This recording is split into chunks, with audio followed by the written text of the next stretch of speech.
Bismillahirrahmanirrahim. Assalamualaikum warahmatullahi wabarakatuh. Perkenalkan, nama saya Rahmat Rahlan Januar Tehu Pelasuri dengan NPM 073524111092 dari kelas 2IF2.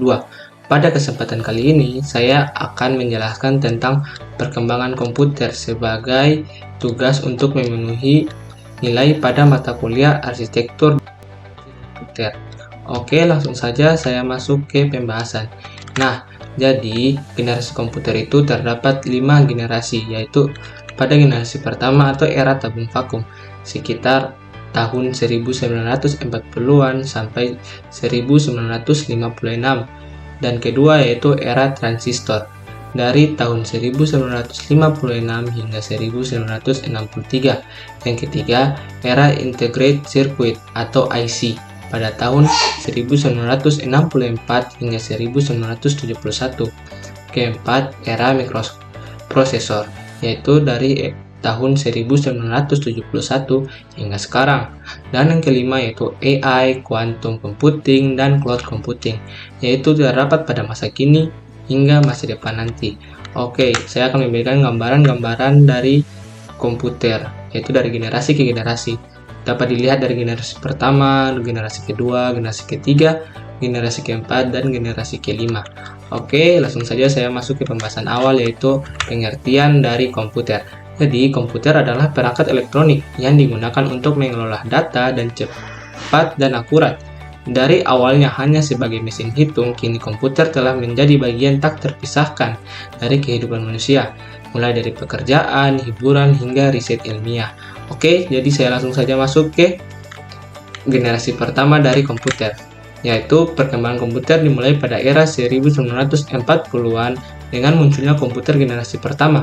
Pada generasi ini, komputer masih sangat besar, mahal, dan menggunakan tabung vakum sebagai komponen utama untuk memproses data. Contoh komputer pada masa ini adalah ENIAC dan UNIVAC. ENIAC merupakan komputer elektronik pertama yang dibuat oleh para ilmuwan di Amerika Serikat. Sayangnya, komputer generasi pertama ini memiliki banyak kekurangan, seperti ukuran yang sangat besar, mengkonsumsi daya listrik yang sangat tinggi, serta menghasilkan panas yang berlebihan. Namun, ini adalah langkah awal yang penting dalam sejarah komputer. Kita lanjut ke generasi kedua. Jadi, kemudian muncullah komputer generasi kedua yang menggunakan transistor menggantikan tabung vakum. Transistor jauh lebih kecil yang pastinya, lebih cepat, dan lebih hemat daya dibandingkan tabung vakum. Dengan adanya transistor, komputer tidak lagi sebesar ruangan dan mulai digunakan oleh lebih banyak perusahaan dan lembaga pemerintahan. Selain itu, bahasa pemrograman tingkat tinggi seperti COBOL dan Fortran mulai diperkenalkan pada era ini. Ini menjadi awal dari perkembangan software yang lebih kompleks. Selanjutnya pada generasi ketiga, memasuki generasi ketiga, teknologi komputer semakin maju dengan diperkenalkan integrated circuit atau IC. IC menggabungkan banyak transistor dalam satu chip kecil, sehingga komputer menjadi lebih kecil, lebih murah, dan lebih cepat.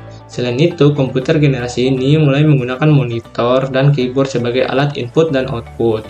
Pada era ini, komputer mulai tersedia untuk kalangan bisnis dan pendidikan. Masyarakat mulai mengenal komputer sebagai alat yang lebih praktis dan bermanfaat. Nah, generasi keempat, yaitu selanjutnya kita masuk ke generasi keempat yang merupakan lompatan besar dalam dunia komputer. Pada era ini, mikroprosesor ditemukan, yaitu chip kecil yang menggabungkan ribuan hingga jutaan transistor dalam satu unit. Komputer mulai menjadi lebih kecil dan lebih terjangkau bagi masyarakat.